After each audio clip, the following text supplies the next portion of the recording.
Hi there. Recently, I created a step-by-step tutorial on object detection with deep learning that you can use for real-time detections that will work with any game. You can find the link to that tutorial in the description below. If you haven't seen it yet, I recommend you watch the tutorial before watching this video, because in this video I'm going to use the same source code that I created in that tutorial.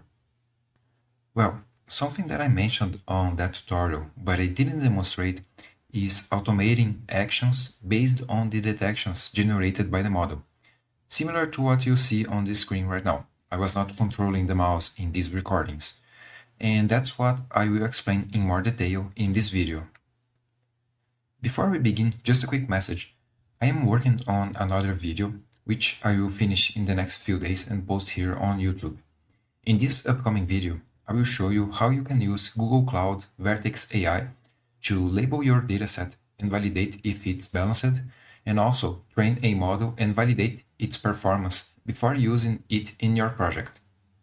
Also, I am going to explain metrics such as confidence, recall, precision, true positives, false negatives, and how they impact your model's performance, and what scenarios you should prioritize one or another metric. The video will be more related to theory, but is very informative if you want to learn more about machine learning.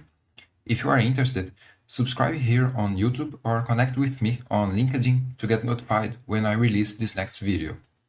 Now, let's go to this video content. To control mouse movements, I'm going to use the Pynput library. With this library, you can control and monitor your mouse and keyboard. Here is a simple code using Pynput to position the mouse on my screen.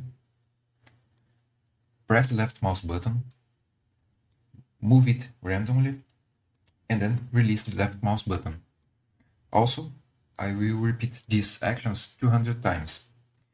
Just to show how Pynput works, I'm going to use this script here on Microsoft Paint.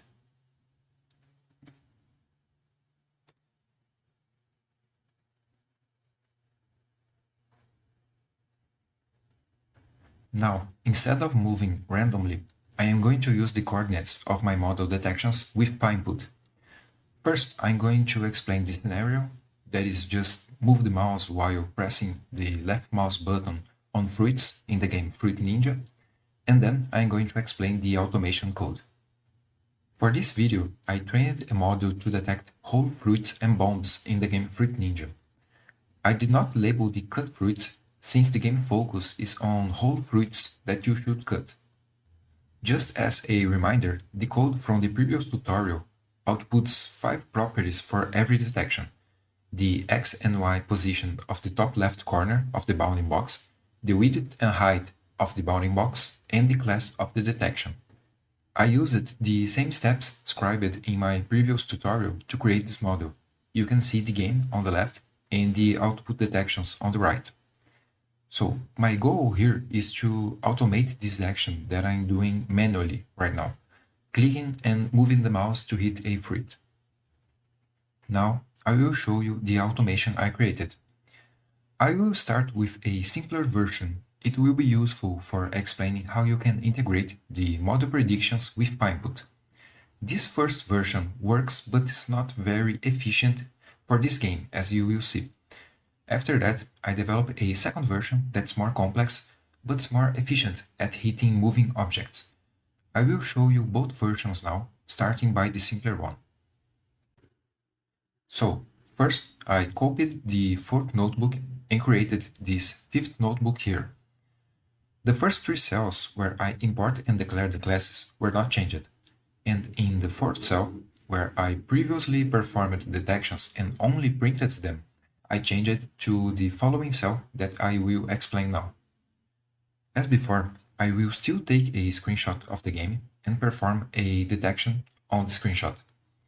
But since I only want to interact with fruits, I first filter out all the detected bombs. Then I choose one of the detected fruits, if there is one, and this is where I use the Pynput mouse control. I position the mouse in the top left corner of the fruit, click with the left button, move to the bottom right corner of the fruit, and release the left button. And that's it. With just a few lines of code, you can use the detection results to automate actions in a game. Now, let's see this code in action.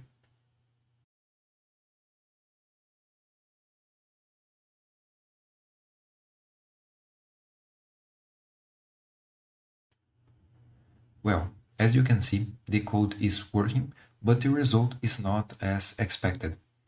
What is happening is that before moving the mouse, the code needs to do two things: capture a screenshot of the game and try to detect objects in that screenshot. On my computer, this steps takes about 100 milliseconds, and in this time frame, the fruit has already moved. This time will change from computer to computer. It depends on your CPU or GPU if you have one. But I recommend starting as simple as possible, just like in this first version that I am showing. Sometimes the simplest solution works, but it wasn't the case this time.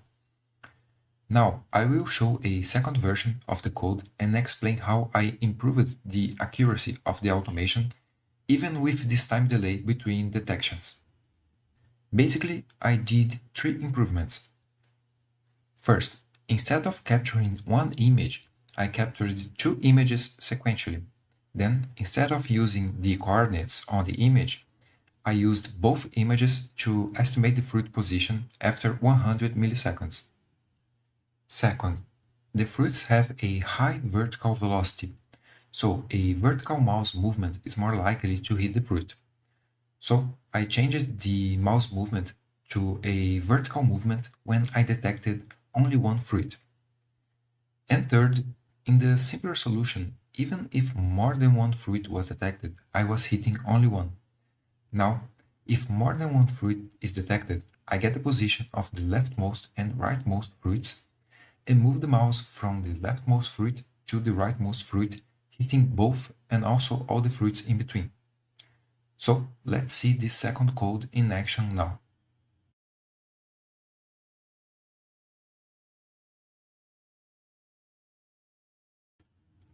Here you can see that the accuracy problem improved a lot. Capturing two images even helped filtering some false positives that may appear in one of them. But the best improvement is hitting more than one fruit when they appear. Well, there is still a lot of room to improvements, such as checking if there is a bomb too close to a fruit before hitting it. So, that's it for this video. My primary objective was to demonstrate how you can automate actions based on the output of the object detector. If you have any questions, please leave a comment, and also, if you run this tutorial, I would love to see the results on your project.